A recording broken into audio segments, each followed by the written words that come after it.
Good evening प्रिय विद्यार्थियों, स्वागत है आपका अभी क्लासेस में। और जैक बोर्ड ने न्यू सिलेबस जारी किया था और ये 2023 के विद्यार्थियों के लिए है, क्लास 10th का है। और आज मैं आपको मैथ का सिलेबस बताने वाला हूं। तो मैथ के सिलेबस में हमें क्या पढ़ना है और क्या नहीं पढ़ना है और कौन कौन सा चैप्टर टर्म 1 में पढ़ना है, ये चीज़ें मैं आपको बताऊंगा भी। और साथ ही साथ बुक में भी टिक लगाऊंगा ताकि आपको किसी भी तरह का कन्फ्यूजन नहीं रहे। तो यहाँ पर हम लोग सिलेबस में आ चुके हैं। ये है सिलेबस क्लास 10th के मैथ का। और इस और जो भी चीज़ें लिखा गया है वो हमें टर्म 1 में पढ़ना है और इस और जो भी चीज़ें लिखा गया है उसे हमें टर्म 2 में पढ़ना है। सबसे पहले हम लोग टर्म 1 का जो है टिक लगाते हैं, क्या क्या चीज़ें हमें पढ़ना है। तो टर्म 1 में हमें पढ़ना है रियल नंबर, जिसे हिंदी में वास्तविक संख्या कहेंगे। फिर हमें पॉलिनॉमल्स पढ़ना है, जिसे हिंदी में बहुपद कहेंगे। फिर हमें pairs of linear equation in 2 variables पढ़ना है, यानी 2 चर वाले रैखिक समीकरण पढ़ना है। और चौथा जो है हमें अर्थमेटिक प्रोग्रेस यानी समानांतर श्रेणी पढ़ना है। और पांचवा है ट्रायंगल्स यानी त्रिभुज पढ़ना है।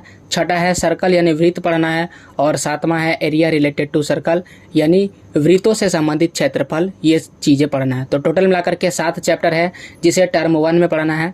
अब आइए इसे हम लोग बुक में टिक लगाते हैं कि कहाँ पर वो सारा चैप्टर्स है। आइए तो बुक को ओपन कीजिए और अपने हाथ में एक पेंसिल ले लीजिए और मेरे साथ आप टिक लगाते चलिए। सबसे पहले चैप्टर 1 यानी वास्तविक संख्या हमें टर्म 1 में पढ़ना है। इसके बाद बहुपद जो दिया गया है दूसरा चैप्टर है। और यहाँ पर साफ साफ आप देख सकते हैं कि बहुपद इसमें दिया है कि नहीं दिया है। बहुपद दिया है, पॉलिनॉमल्स आप देख सकते हैं। बहुपद जो दूसरा चैप्टर है यह भी हमें पढ़ना है, तो बहुपद भी हमें टर्म 1 में पढ़ना है। फिर दो चर वाले रैखिक समीकरण, यह भी हमें टर्म 1 में पढ़ना है। फिर इसके आगे द्विघाती समीकरण नहीं लिखा गया था, ये टर्म 2 में है। समांतर श्रेणी ये टर्म 1 में पढ़ना है। इसके बाद त्रिभुज हमें टर्म 1 में पढ़ना पड़ेगा, ये रहा त्रिभुज जिसे टर्म 1 में पढ़ना है। निर्देशांक ज्यामिति नहीं दिया गया था, ये टर्म 2 में पढ़ना है। और इसके बाद क्या दिया गया था, त्रिभुज के बाद वृत्त और वृत्तों से संबंधित क्षेत्रफल। तो आइए देखते हैं वृत्त और वृत्तों से संबंधित क्षेत्रफल। वृत्त जो है हमारा 10वां चैप्टर है, तो वृत्त हमें टर्म 1 में पढ़ना है। और 12 का जो है वृत्तों से संबंधित क्षेत्रफल, यह भी हमें टर्म 1 में पढ़ना है। तो इस तरह से हमने टर्म 1 का सिलेबस देख लिया। अब आइए हम लोग टर्म 2 का सिलेबस देखते हैं। इसी में देखिए टर्म 2 में हमें क्या क्या चीज़ें पढ़ना है। टर्म 2 की अगर बात की जाए तो टर्म 2 में हमें सबसे पहले क्वाड्रेटिक इक्वेशन यानी द्विघात समीकरण पढ़ना है। फिर हमें कोऑर्डिनेट ज्योमेट्री यानी निर्देशांक ज्यामिति पढ़ना है, ये दूसरा है।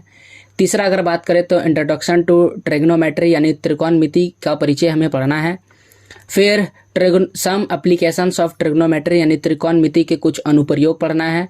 कंस्ट्रक्शंस यानी रचना वाला चीज़ पढ़ना है। सरफेस एरिया एंड वॉल्यूम पृष्ठीय क्षेत्रफल एवं आयतन पढ़ना है। स्टैटिक्स यानी सांख्यिकी और प्रोबेबिलिटी यानी प्रायिकता पढ़ना है। यानी अब जो बाकी चैप्टर बच जाते हैं वो हमें चैप्टर यानी टर्म 2 में पढ़ना है। तो कौन कौन सा बच जा रहा है चलिए देखते हैं। तो सबसे पहले बच जा रहा है चौथा जो चैप्टर है ये द्विघात समीकरण, यह हमें टर्म 2 में पढ़ना है। पेंसिल से आप टिक लगा सकते हैं। इसके बाद निर्देशांक ज्यामिति, यह हमें टर्म 2 में पढ़ना है। कलर चेंज कर देते हैं ताकि आपको आसानी से समझ में आए टर्म 1 और टर्म 2 वाला। इसके बाद त्रिकोणमिति का परिचय, यह भी हमें टर्म 2 में पढ़ना है। और त्रिकोणमिति के कुछ अनुप्रयोग, यह भी हमें टर्म 2 में पढ़ना है। ये सारे बड़े बड़े हैं, इनसे सवाल भी ज़्यादा अच्छा से बनता है, यह भी टर्म 2 में पढ़ना है। और ये रहा पृष्ठीय क्षेत्रफल एवं आयतन, यह भी हमें टर्म 2 में पढ़ना है। सांख्यिकी की बात करें तो यह टर्म 2 में है। और प्रायिकता की बात करें तो यह भी टर्म 2 में है।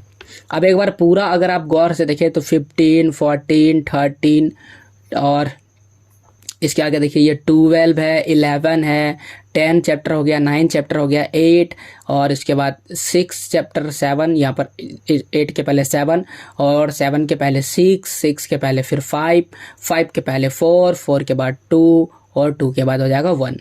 तो अगर आप गौर से देखें तो कोई भी एक ऐसा चैप्टर है जो छोटा नहीं है। तो इस बार आपको जैक बोर्ड की तैयारी के लिए मैथ में एक भी चैप्टर छोड़ना नहीं है, बाकी सारे चैप्टर्स पढ़ने हैं। हालांकि आपको कुछ चैप्टर टर्म 1 में पढ़ना है और कुछ चैप्टर टर्म 2 में पढ़ना है। इससे रिलेटेड वीडियो जो है रंजीत सर आपको प्रोवाइड कराएंगे। तो प्लीज़ मेरे चैनल से जुड़िए, चैनल को सब्सक्राइब कीजिए। और किसी भी जो चैप्टर है उसमें अगर आपको दिक्कत हो रहा है तो उसके लिए आप हमें कमेंट जरूर कीजिए, उससे रिलेटेड वीडियो हम आपका प्रोवाइड करा देंगे। तो पूरा का पूरा तैयारी कराने वाले हैं टर्म 1 और टर्म 2 का। जुड़िए अभी क्लासेस से। पूरा वीडियो देखने के लिए थैंक यू।